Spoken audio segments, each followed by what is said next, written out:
The first thing I did was map out a route, and I used Microsoft Streets and Trips to do that.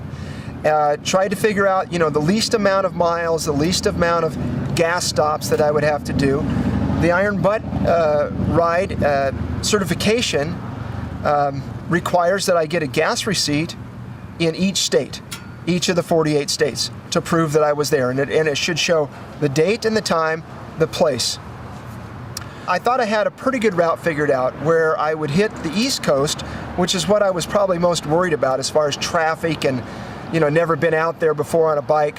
I'd hit the East Coast on a weekend, so Saturday and Sunday. Well, this is how I did it.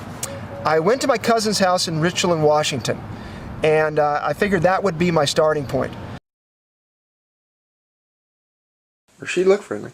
Anyway, we're at my cousin Ron's house. This is Destiny. And there's the bird.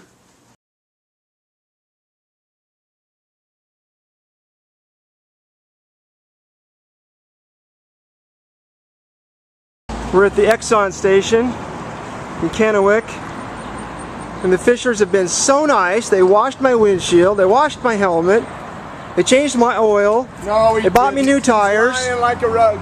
They bought me new tires, and that's all we did, and he didn't eat much. And they fed me really good, gave me a place to sleep. So anyway, I forgot why I was taking this video.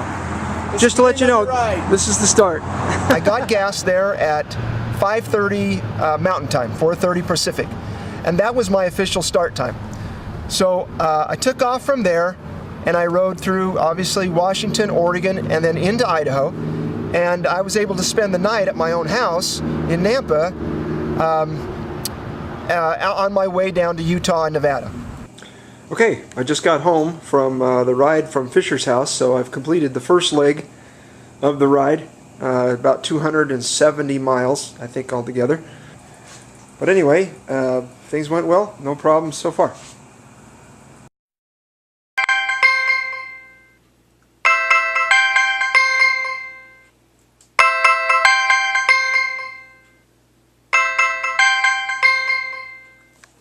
Well, it's 4 a.m.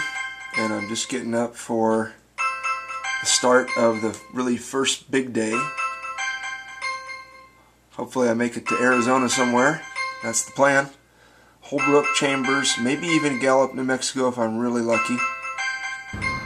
So I got a good night's rest at home, and took off the next morning pretty early. It was probably about 5 or 5:30 in the morning, and went down through Twin Falls, and kind of I decided to take the back way through Nevada because I'd been on the freeway before. There was a couple of roads that I hadn't been on in Nevada, and I thought it'd be more interesting to take those roads. I really didn't think it would cost me any time to do that.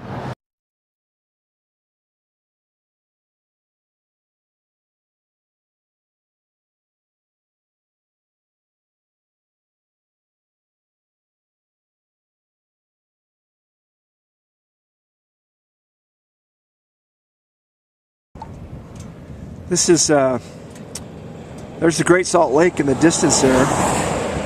This is the freeway going into Wendover.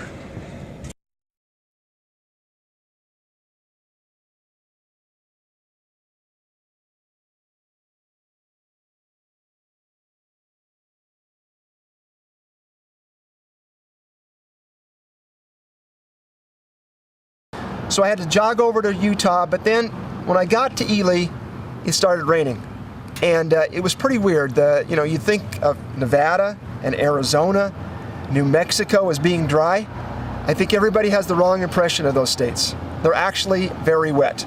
It rains there, in fact, all the time.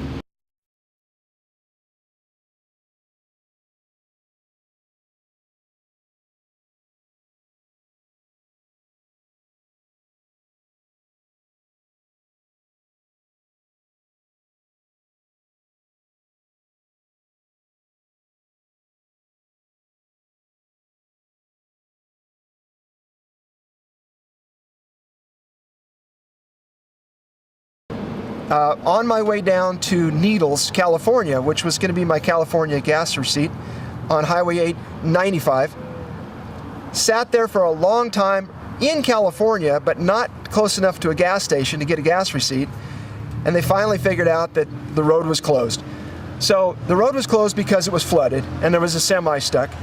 I had to backtrack and go through Laughlin, go to Kingman, go to Needles and then Kingman on this back road that was flooded too, but it wasn't flooded bad enough to close it.